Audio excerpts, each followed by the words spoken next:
మూడుముళ్ళ బంధం పార్ట్ 101. వెంటనే వంశీ, అది కాదు ప్రీతి, నీతో మాట్లాడకుండా నేను ఎప్పుడైనా ఇలా ఉన్నానా? ఒకసారి ఆలోచించు. ఇక్కడ ఎంత పెద్ద ప్రాబ్లం రాకపోతే నీకు కూడా ఫోన్ చెయ్యనంత బిజీగా ఉన్నానంటే నువ్వు అర్థం చేసుకోవాలి కదా అని అంటాడు వంశీ.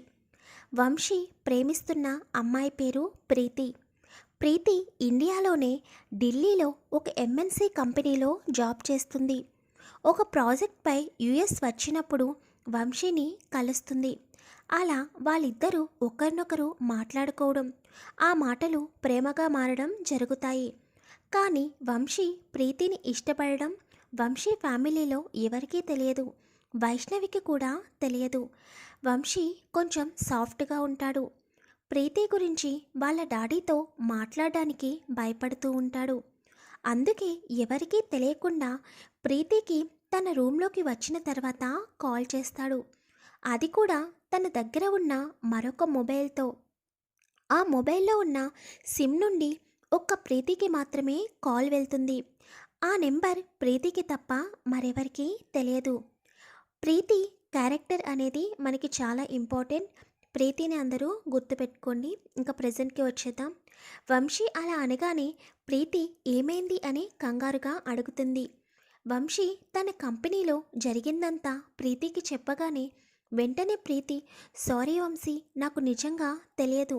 నువ్వు ఇన్ని డేస్ నాకు కాల్ చేయకపోతే నాపై కోపం వచ్చిందేమో అని అనుకున్నాను అని సారీ చెప్పి బాధపడుతుంది. అలా ఏమీ లేదు. త్వరలో వైష్ణవికి పెళ్లి చేయాలని చూస్తున్నారు. దాని పెళ్ళి అవ్వగానే మన విషయం ఇంట్లో చెప్పి నిన్ను పెళ్లి చేసుకుంటాను అని వంశీ చెబుతాడు. అలా వాళ్ళిద్దరూ కొంచెం సేపు మాట్లాడుకుంటారు. నెక్స్ట్ డే మార్నింగ్ వైష్ణవి తన ఆఫీస్కి వెళ్ళిపోతుంది.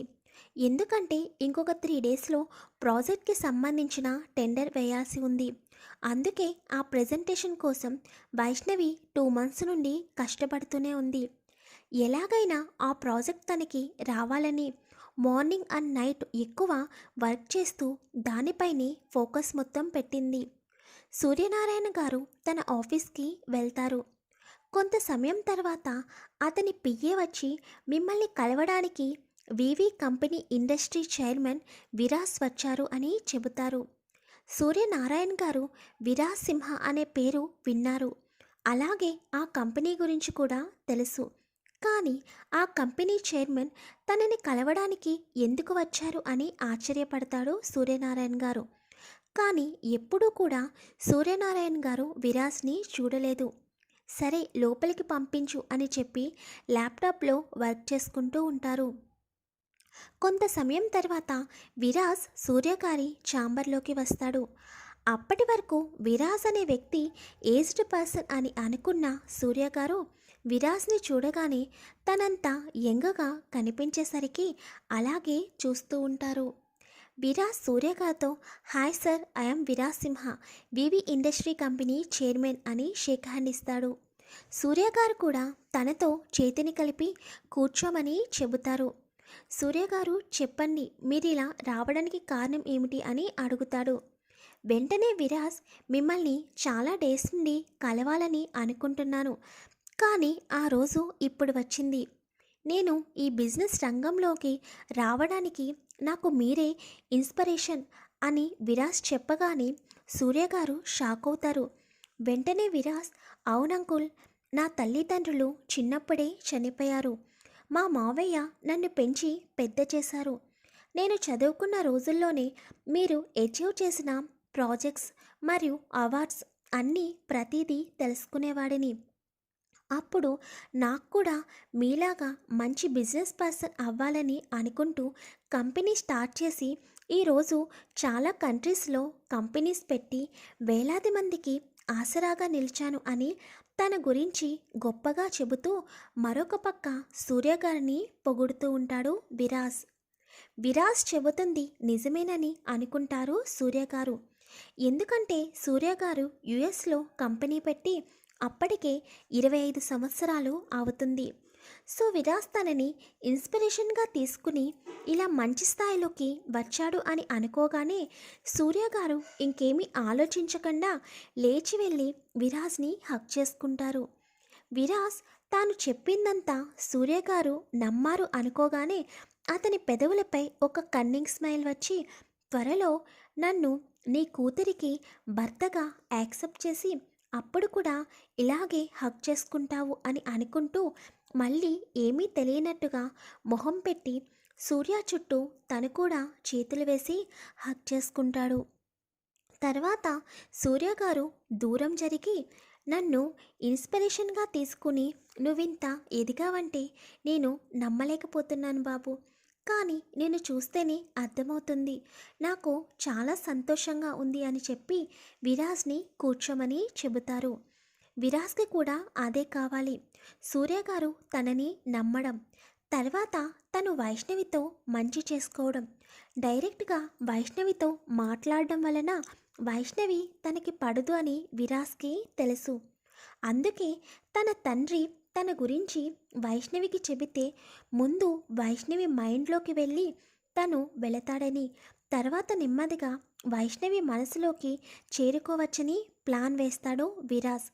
పాపం ఇవేమీ తెలియని సూర్య గారు విరాజ్ మాటలని నిజమేనని అనుకుని విరాజ్తో మాటలు కలిపేస్తారు. సూర్య గారు ఎప్పుడూ కూడా తనను ఎవరు కలిసినా కూడా అతని గురించి ఎంక్వైరీ చేయిస్తారు. కానీ ఫస్ట్ టైం విరాజ్ గురించి ముందే పాజిటివ్గా ఆలోచించడం వలన అసలు విరాజ్ని ఎంక్వైరీ చేయించాలన్న ఆలోచన సూర్య గారికి రాదు. దాని వలన ముందు ముందు సూర్య గారు ఎటువంటి ఇబ్బందులను ఎదుర్కొంటారో చూడాలి. విరాజ్తో పాటే రిషి కూడా సూర్య గారి క్యాబిన్లోకి వస్తాడు. కానీ డోర్ దగ్గరే రిషి ఉండిపోతాడు. సూర్య గారు కూడా రిషిని గమనించరు.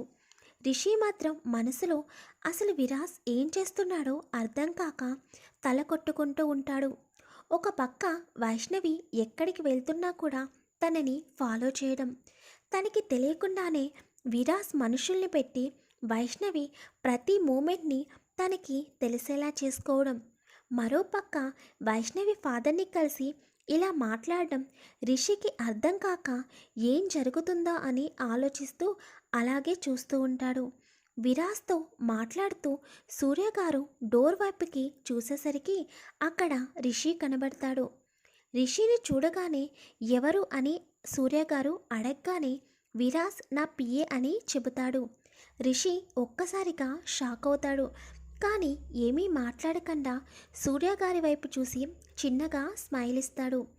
సూర్య గారు రిషితో రాబాబు నువ్వు కూడా వచ్చి కూర్చో అని అనగానే పర్వాలేదు సార్, నేను నుంచునే ఉంటాను అని చెప్పి అక్కడే ఉంటాడు. అలా కొంతసేపు మాట్లాడుకున్న తర్వాత నేను వెళ్ళొస్తాను అంకుల్ అని అనగానే విరాజ్పై ఎంతో ఇష్టం కలిగిన సూర్య గారు వీలు చూసుకుని తమ ఇంటికి భోజనానికి రమ్మని ఎంతో ప్రేమగా చెబుతారు. మరి విరాజ్ ఏం చేస్తారో నెక్స్ట్ ఎపిసోడ్లో తెలుసుకుందాం. వీడియో నచ్చితే కామెంట్ చేయండి, లైక్ చేయండి, షేర్ చేయండి, ఛానల్ని సబ్స్క్రైబ్ చేసుకోండి.